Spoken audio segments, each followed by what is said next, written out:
Mes chers élèves, أنا معكم في la séance vidéo.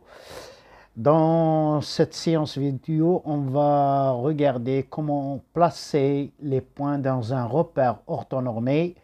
Ça, c'est la première des choses. Et deuxième des choses, comment lire les coordonnées d'un point lorsqu'il est placé dans un repère orthonormé. Alors, je dois faire un rappel brièvement. Qu'est-ce qu'un repère orthonormé?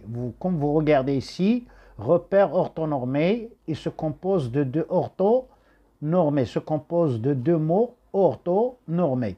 Alors, ortho, ça vient du mot orthogonal, c'est-à-dire perpendiculaire.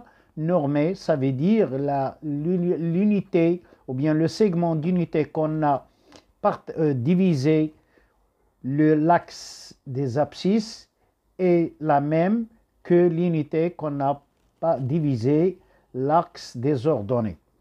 Si par exemple on a pris que OI égale à 1 cm sur l'axe des abscisses et OJ égale à 1 cm sur l'axe des ordonnées, on dit que mon repère est normé. Et puisque OI est perpendiculaire à OJ, on dit que c'est un repère orthonormé. Alors passons maintenant à la première question de l'exercice. Qu'est-ce qui nous dit la première question de l'exercice? Alors dans un repère orthonormé OIJ, placez les points A. Alors A de coordonnées -1, 4. Le -1 c'est l'abscisse, l'ordonnée 4 c'est l'ordonnée. Et si vous avez B de coordonnées 3, 3, l'abscisse c'est 3 et l'ordonnée c'est 3. Et vous avez C de coordonnées 0, -1, l'abscisse c'est 0 et l'ordonnée c'est -1. Ici le point des coordonnées 2, 0, donc le premier c'est l'abscisse et le deuxième c'est l'ordonnée. Toujours lorsque on veut placer des points dans un repère orthonormé, ce point il est lié à deux nombres. Quels sont ces deux nombres? Le premier nombre c'est son abscisse, c'est le premier, et le deuxième c'est son ordonnée. Alors dans ce cadrage, dans le repère, il y a 4 cadrages. Le premier, le voilà, le cadrage هذا الجزء هذا كامل. هنا كيكون l'abscisse positif et l'ordonnée est toujours positif. Dans le deuxième cadrage هذا كيكون هنا les abscisses qui sont négatifs et les ordonnées qui sont positifs. Dans le troisième cadrage هذا كيكون l'abscisse négatif et l'ordonnée négatif. Le quatrième كيكون l'abscisse positif et l'ordonnée négative. Alors, voyons comment je place les points. Alors, tout d'abord, il vous faut une règle. La règle, c'est avec la règle comme sur la page le cahier d'exercice, il faut s'en servir de la règle. Alors, comment on va placer mes points? Alors, le premier point, -1, 4. Alors, -1 sur l'abscisse, c'est -1. Donc, je regarde où est-il mon abscisse, le point de abscisse -1 et le voilà. Alors qu'est-ce que je dois faire? Alors je dois montrer et l'ordonnée c'est quoi? C'est 4. Alors je prends ma règle, je trace comme des petites pointillés avec la règle, des petits pointillés, le voilà, -1, voilà. Voilà. Et je trace avec la règle la première ligne, c'est vertical et la deuxième ligne, c'est vertical à partir de 4. Voilà.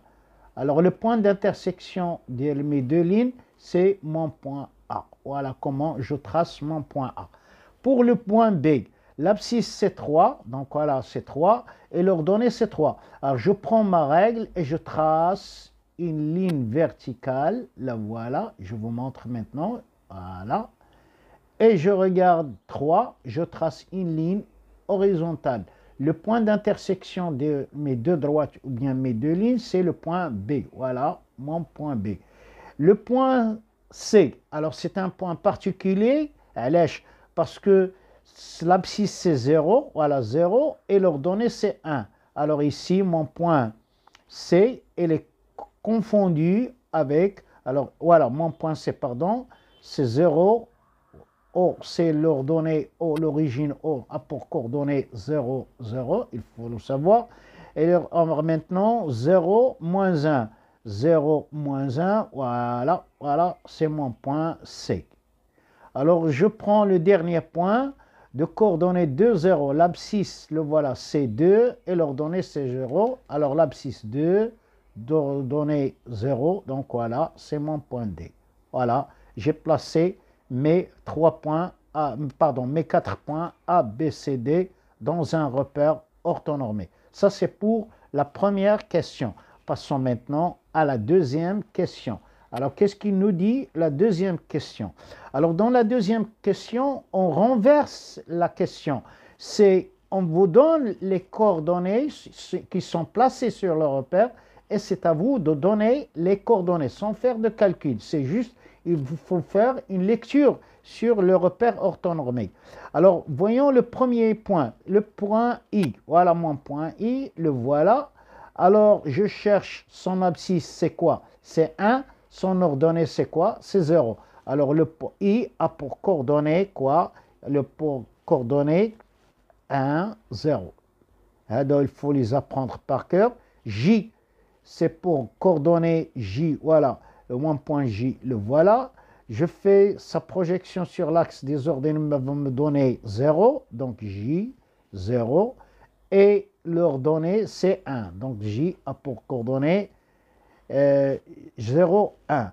Alors, le point O, c'est l'origine de le repère. Et évidemment, O, c'est, on l'a dit déjà tout à l'heure, c'est pour coordonner toujours 0, 0. Si vous avez un repère OIJ orthonormé, toujours, il faut apprendre ces coordonnées, ces 3 points, ces 3 points initiaux, ce triplé-là, on l'appelle triplé. Alors, le point M. Le point M, je prends toujours ma règle. Alors, je dois effacer pour ne pas se mélanger les pédales. Voilà, j'efface. Il ne faut pas les faire sur la copie. J'ai juste vous montrer comment on les trace. Alors, maintenant, je prends ma règle. Alors, pour le point M, voilà, le point M, je fais sa projection sur l'axe des abscisses pour me donner l'abscisse. Voilà, avec la règle toujours. Voilà. Qu'est-ce qu'il me donne? Il me donne 3. Donc, M a pour l'abscisse 3.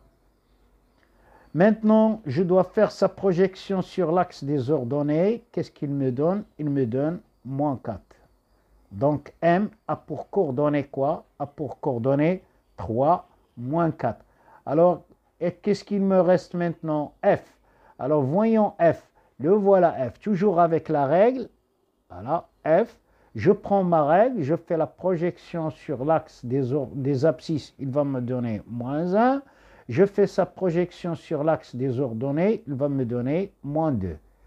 Je prends l'autre point R maintenant. Où est-il mon point R? Voilà, il est sur l'axe des abscisses. Alors, R, alors je fais sa projection sur l'axe des abscisses, il va me donner moins 5. Donc, l'abscisse, c'est moins 5. Mais l'ordonnée, si je fais sa projection, va me donner 0. Qu'est-ce qu'il me reste? W. Alors, où est-il mon point W? Je dois faire descendre pour regarder mon point W. Alors, le point W a pour... Si je fais sa projection sur l'axe des abscisses, soit la W, il va me donner 0. Il va me donner 0. Et sur l'axe des ordonnées, il va me donner 3. Donc voilà pour sur l'axe des ordonnées, oui, effectivement, il va me donner 3. Voilà pour l'énoncé ou bien la réponse de la première question. J'espère que vous avez bien compris. Je suis toujours avec vous, même si en vacances. D'abord, on les vacances. Voilà, toujours, je suis avec vous dans les exercices. Je dois revenir sur le repère. Alors, la suite des exercices, كلهم اللي غيكونوا عندنا إن شاء الله في la séance prochaine, غيكونوا عندنا sur le repère orthonormé. Passez de bonnes vacances et à la prochaine séance vidéo. Essayez de faire partager le maximum avec vos amis. دمتم في رعاية الله وإلى الحصة المقبلة إن شاء الله.